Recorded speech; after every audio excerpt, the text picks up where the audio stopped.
If your picture of child support is writing a check to your ex-spouse, and that's your picture, that's where contention exists. Thank you for joining us for the Blended Kingdom Families podcast. This podcast is for blended families, the people who love them, and anyone who just wants to improve their marriage and family relationships. BKF exists to break the cycle of divorce, equip marriages, and unite blended families with the truth of God's Word. It is our hope that today you will receive biblical guidance and practical resources that will bring unity and peace to create your thriving, healthy home. Let's jump in.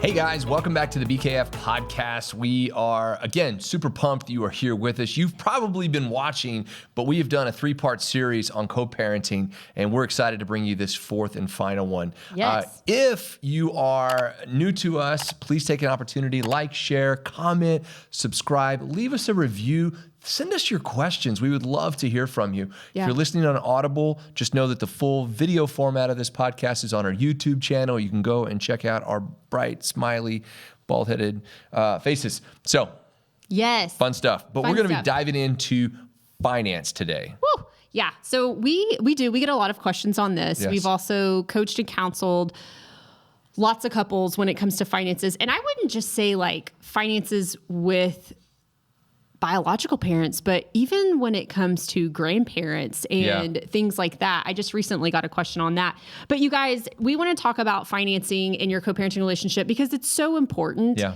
And it can become a very heated topic quickly. And so, plain and simple, kids are expensive. They are super expensive. Yeah. And it seems like the older they get, the more expensive they get. Yes. They do. Yes. And so all the things that we spend our money on our kids, Right. Whether that's food, clothes, school, sports, daycare, extracurricular activities, a car, insurance, gas. I mean, all of these things that really put financial pressure back on both parents. Yeah. And we know that when it comes to money, in blended families, this is just like taking a finger and poking it into a wound. It's just like sometimes it's deep pain. Yeah. So let's talk about child support. Yeah. Let's just talk about it. So at the end of the day, if you are in a situation where the court has determined or you together have made an agreement that child support should be paid, you'll want to make that a priority in your household. Yeah. Yeah. And so, for most of us, if you've gone through a divorce and you have some type of child support, set up or that has been put into your divorce decree, that is something that that you are financially obligated to do, right? And we know that in every situation, sometimes people don't honor that obligation, and that can be difficult. There are some of us who are in situations where we may not have that, and it's one parent who is primarily being financially responsible for the child versus the other, and that can become difficult. It can become overbearing. It can cause issues within the new, your own marriage and family, and it can affect not only your marriage and the child in the blended family, but all of the children in the blended family. Yeah. I have a comment here, and I want to read it, and I just want to let you absorb this. Budgeting and making your child support payments on time, every time, is not only a gift to your child, but it will also bless your marriage in more ways than you realize. So I just want to let that kind of soak in for a minute and why that's important. Again, our financial obligations are the obligations that we have committed to doing. We've committed to managing our finances with that included. And again, we talk about this from, a biological parent and a step parent, but as a marriage, you have to be committed to this process of financially supporting your children. And if you do, it's honoring your finances. So it's collectively coming together as a married couple saying, we are going to honor this as part of our marriage. And when we do, it's going to bless our marriage. Yeah. And we experience so many couples where, you may have the wife saying, I'm not, my money is not going to be used for the child support of my new spouse's child. We see so many issues where that's a heated topic. And so back to your point, Scott, it is so important that prior to blending, you guys, you have that conversation. Yeah. And whichever parent is, maybe it's mom or maybe it's dad that has to pay child support, but understanding that when you are committing, when you are coming into marriage with your spouse, like that is something that you guys are taking on together. Because I'm here to tell you, if you don't, it will cause major friction and disunity in your marriage. I cannot tell you the number of people who have reached out to us who it's a huge pain point. And now they're at odds with their spouse, and multiple people have actually experienced divorce a second time because that has been the point of contention. So it's so important that you talk about that prior to blending your family. And if, say you're already blended and this is a point of contention, sit down with your spouse and have that conversation, you guys. If it's a part of your finances, budget that in. Yeah. Well, and the reason it's so much of a contention issue is because it's all about how you look at it. Yeah. If your picture of child support is writing a check to your ex-spouse, and that's your picture, that's where contention exists. If your mentality is, it's not about giving my ex-spouse a check, it's about giving your child the ability to have the things that they need in their life. It's honoring your children. Now, you may be sitting there going, well, my ex-spouse does X, Y, Z. Again, not your ability to control. But if that's the mentality that you take to it, you can understand the contention that will be a part of it. But if you look at it from blessing your child and honoring your commitments, it becomes something a little bit different. And back to your point about how that's going to bless your marriage and bless your children, think of it that when you're paying that child support, I'm not handing the check over to my ex. I'm really handing it over to my child because it's going to benefit them. Now, we know there are situations where parents abuse that. I mean, we know, we understand. But your faithfulness and your commitment to continue to support your child and to do your part, not only honors your child, it also honors God. So when you're doing I've committed to doing this. I'm committed to supporting my child and my ex-spouse in this way because maybe they're the primary parent or whatever the situation may be. You are not only are you honoring your children, but you're honoring God. And in a way, you guys, you're also honoring your ex-spouse. Yeah.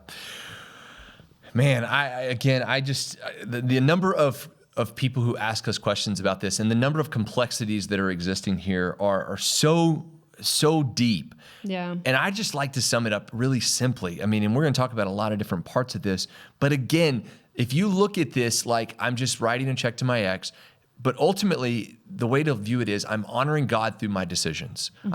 And as a marriage, then collectively you are honoring God together through your marriage, through that commitment. Yeah. And I want to speak into the situations where one parent can take advantage of the other parent by abusing the child support payments and using the money for something that has nothing to do with the child.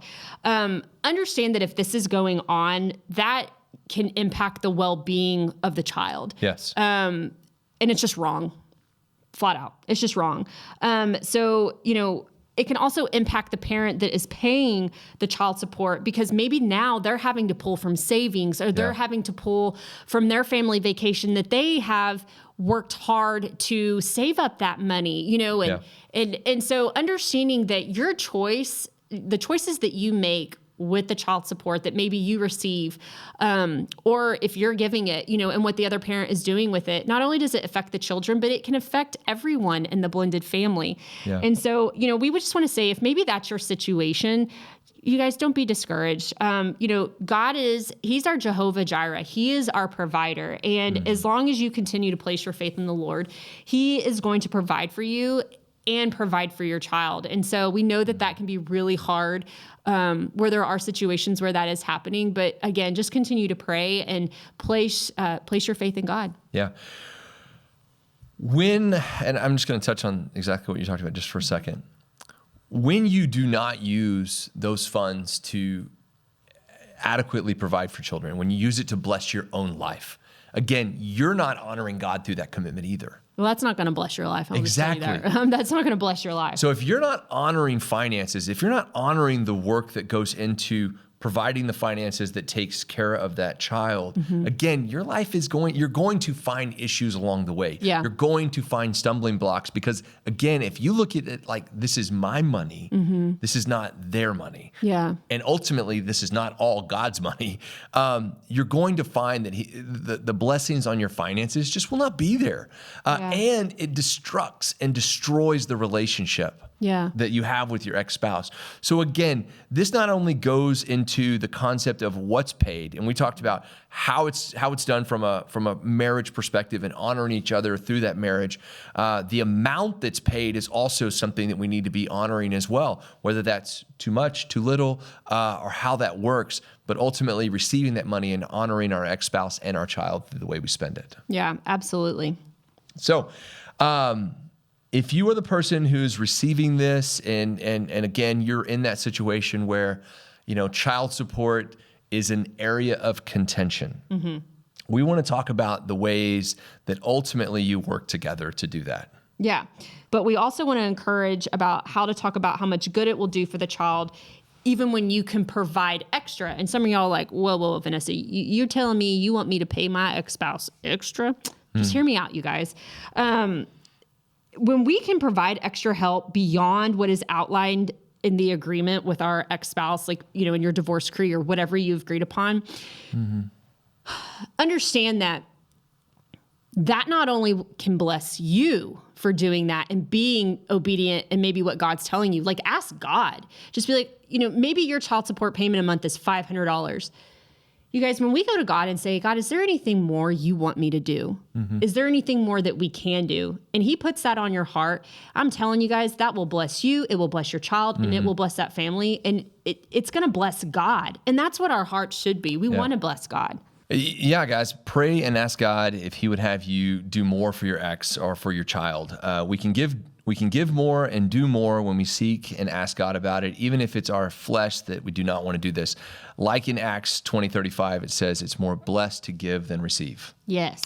Yeah, we know as children grow up, they cost more, they require more. There's planning for college tuition. There's planning for, maybe big purchases like cars and insurance. These are all things that we need to be collectively, just putting our pulse on to go, hey, is what I'm doing enough?